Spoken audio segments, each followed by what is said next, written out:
दोस्तों नमस्कार, unlock study में आप सभी का स्वागत है। आज हम लोग प्रश्नावली 1.2 के प्रश्न संख्या 1 को सॉल्व करेंगे। अगर आपको ये वीडियो अच्छा लगे तो एक लाइक कर दीजिएगा और चैनल पर नए हैं तो चैनल को सब्सक्राइब करके बेल आइकन को प्रेस कर लीजिएगा, जिससे हर आने वाली वीडियो का नोटिफिकेशन आपको समय समय पर मिलती रहेगी। तो आइए वीडियो शुरू करते हैं। प्रश्न संख्या 1 है, निम्नलिखित संख्याओं को अभाज्य गुणनखंडों के गुणनफल के रूप में व्यक्त कीजिए। दोस्तों इस सवाल को बनाने से पहले हमें इसके कुछ बेसिक पॉइंट्स पे ध्यान देना होगा, जैसे कि 2 से कटने का नियम, 3 से कटने का नियम, 4 से कटने का नियम और 5 से कटने का नियम। अगर हम लोग इसके नियम को समझ लेते हैं तो बहुत ही आसानी से इस प्रश्न को सॉल्व कर पाएंगे। तो आइए नियम को समझ लेते हैं। 2 का नियम।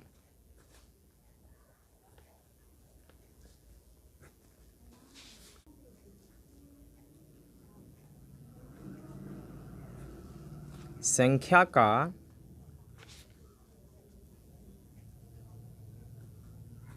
इकाई अंक क्या होना चाहिए? 0, 2, 4, 6 और 8 होना चाहिए। ठीक है, होना चाहिए। ठीक है, जैसे कि मान लीजिए कि अगर कोई संख्या है, जैसे कि अगर a है 10, ठीक है, तो ये 2 से कट जाएगा, कितने मरतबे कटेगा? 5 दूनी 10। ठीक है, अगर कोई संख्या 12 है, मान लीजिए कि इसके लास्ट में क्या है, इकाई के अंक है 2, तो 2 से अगर इसको हम काटते हैं तो कितना मरतबे करता है? 2 छक 12। ठीक है, अगर मान लीजिए कि कोई संख्या है a है 15, ठीक है, अगर इकाई के अंक 0, 2, 4, 6, 8 नहीं है तो यह संख्या 2 से नहीं कटेगा। ओके, इसके बाद हम लोग आगे बढ़ते हैं और देखते हैं अगला नियम क्या कहता है। तो 3 का नियम है, 3 का नियम, ठीक है, ये कहता है कि संख्या के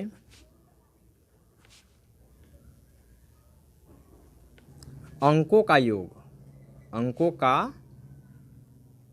योग 3 से विभक्त होना चाहिए। ठीक है, विभक्त होना चाहिए। मान लीजिए कि कोई संख्या है 1, 2, 7, 5, ठीक है, तब क्या करना है कि इसके अंक को जोड़कर देखना है। कैसे जोड़ना है? 1 + 2 + 7 + 5। ठीक है, अब जोड़कर देखना है तो 2 और 1 3 और 7 10, 10 5 कितना होता है? 15 होता है। तब हमें ये देखना है कि यह 3 का गुणज है या नहीं। तो 3 × 5 = 15, 3 के टेबल में आता है, इसलिए यह संख्या क्या होगा? 3 से कट जाएगा। ओके, इसके बाद है 4 का नियम।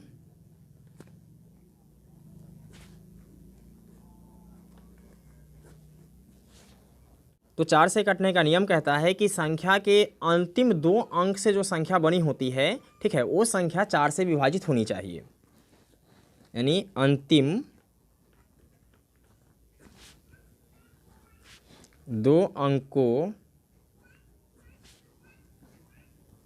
से बनी संख्या, से बनी संख्या 4 से विभाजित होनी चाहिए।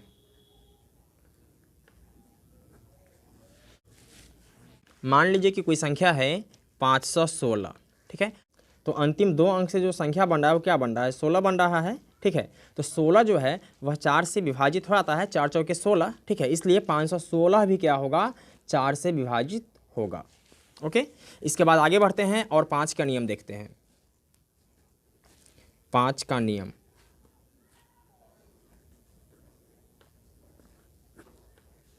तो 5 का नियम कहता है कि इकाई का अंक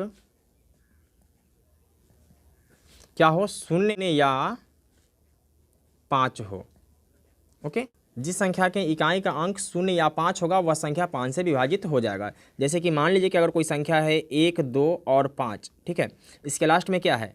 यानी इकाई का अंक 5 है, इसलिए यह संख्या 5 से विभाजित हो जाएगा। चाहे अगर यह संख्या अगर 120 भी होता, यानी इकाई का अंक 0 होता, तो यह संख्या 5 से विभाजित हो जाता। ठीक है, 120 की जगह पे आप इसको 920 भी कर देंगे, फिर भी यह संख्या क्या होगा? 5 से विभाजित होगा। ओके, सवाल को बनाने के लिए इतना ही नियम काफ़ी है, ठीक है। लेकिन फिर भी जब नियम में ही बढ़े हैं तो चलिए एक आध नियम और देख लेते हैं। 6 का नियम, 6 का नियम कहता है 2 और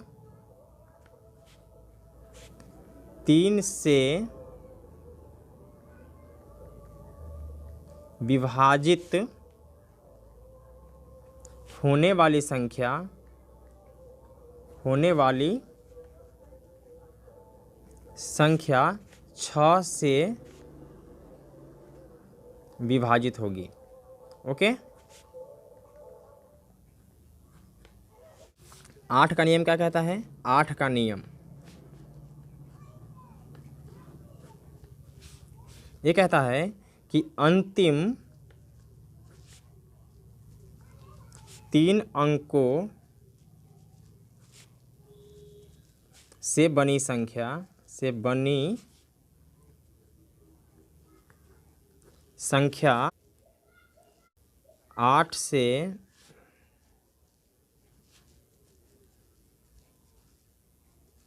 विभाजित होगी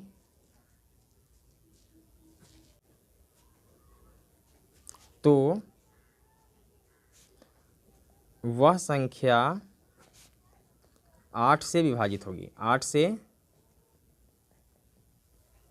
विभाजित होगी। ओके।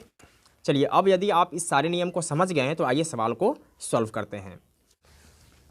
पहला प्रश्न मेरे पास है 140, ठीक है। हमें हल करना है।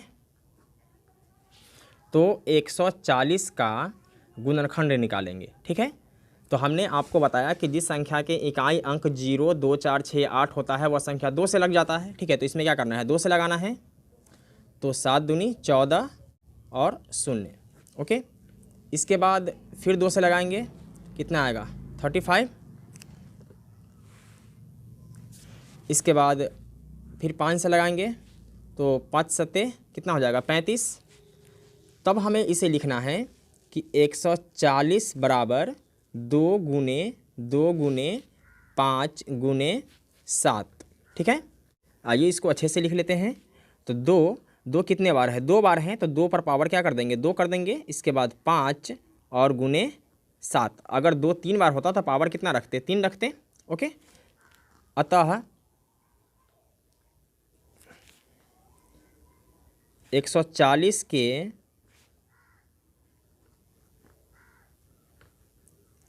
अभाज्य गुणनखंडों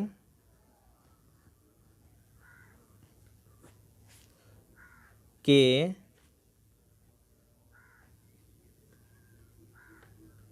गुणनफल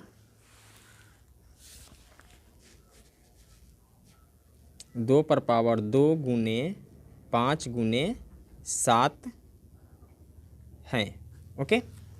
चलिए अगला प्रश्न है मेरे पास 156। कितना है? 156। तो लिखेंगे 156। ओके। हमें हल करना है। तो 156 हमें इसका गुणनखंड करना है। तो 2 से लगाएंगे क्योंकि इसके लास्ट में क्या है? 6 है, तो 2 से कट जाएगा। 7 दूनी 14, बचेगा 1, 16, 8 दूनी 16। ओके। फिर 2 से लगाएंगे, 3 दूनी 6, बचेगा 1, तो हो जाएगा 18, 9 दूनी 18, ठीक है। अब 3 से लगाना है। तो 9 और 3 12। मैंने आपको बताया कि जिस संख्या के अंकों का योग 3 का गुणज हो वह संख्या 3 से कट जाता है। तो 9 और 3 क्या हो जाएगा? 12। 3 चौके 12। इसका मतलब ये है कि यह संख्या 3 से कटेगा। 13 तिया 39। ओके। तब यहाँ हमें लिखना है 156 बराबर 2 गुने 2 गुने 3 गुने 13। ओके। तब इसको हम और अच्छे से लिख सकते हैं। 2 पर पावर कितना है? 2, 3 गुने 13। अतः 156 के अभाज्य गुणनखंडों के गुणनफल कितना है, 2 पर पावर 2 गुने 3 गुने 13 है। ओके, चलिए आगे बढ़ते हैं और तीसरे प्रश्न को देखते हैं। तो तीसरा प्रश्न है 3825। तीसरा प्रश्न है 3825।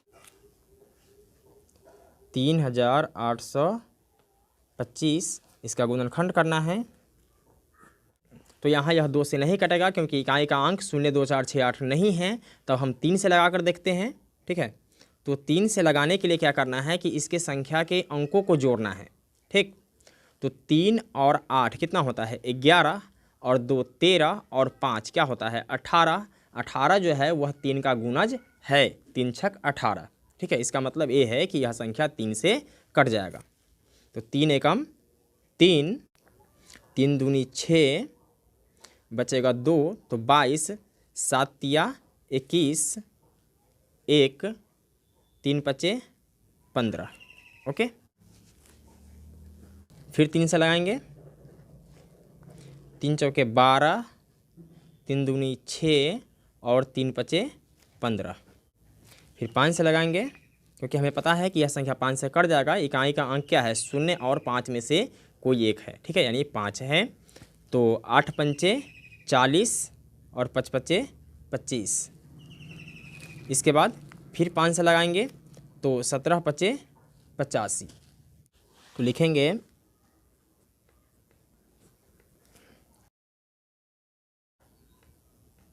3825 बराबर कितना है, 3 गुने 3 गुने 5 गुने 5 गुने 17।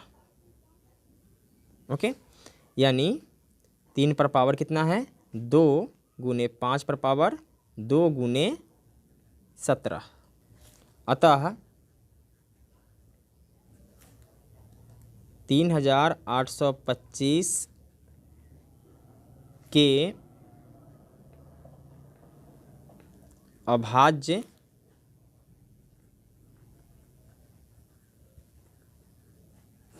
गुणनखंडों के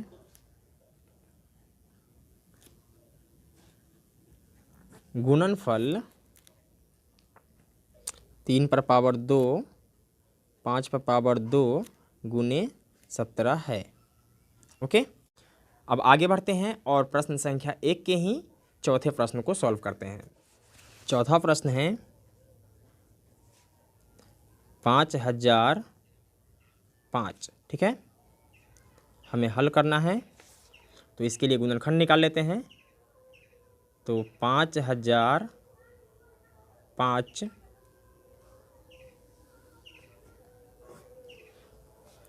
तो हमें पता है कि यह संख्या 5 से कट जाएगा। तो 5 मरतबे लगाएंगे तो कितना आएगा, 5 एकम 5, 0 0, 5 एकम 5। ठीक है, इसके बाद यह संख्या न 2 से कटेगा, न 3 से कटेगा, न 5 से कटेगा। तो अब हमें लगाना है 7 से।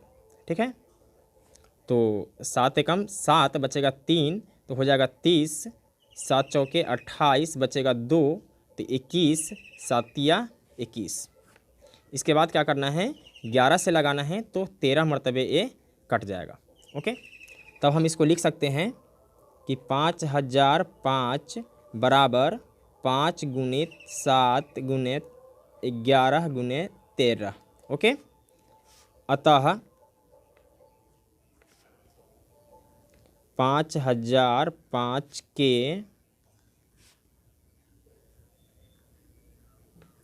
अभाज्य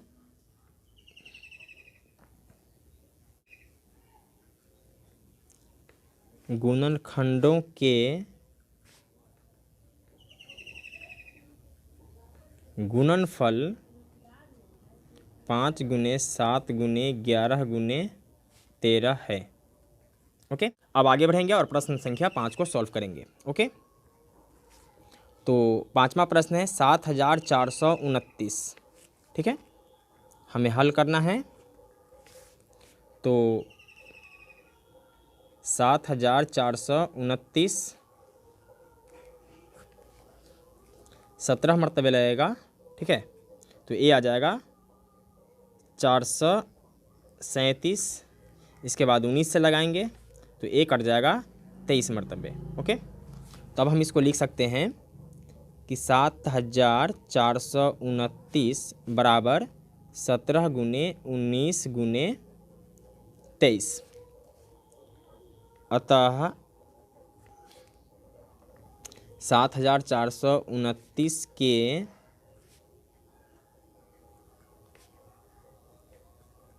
अभाज्य गुणनखंडों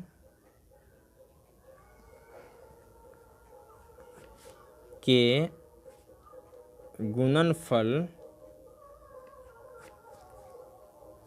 17 गुने 19 गुने 23 है। दोस्तों ये काफ़ी आसान प्रश्न था, बस आपको विभाज्यता का नियम पता होना चाहिए था। ओके, तो मैं उम्मीद करता हूं कि आपको ये वीडियो समझ में आ गया होगा, और इससे पहले का वीडियो आप लोगों ने नहीं देखा है तो अनलॉक स्टडी के प्लेलिस्ट में जाकर इससे पहले का सारा वीडियो देख सकते हैं। फिर मिलते हैं एक और वीडियो में, तब तक के लिए जय हिंद।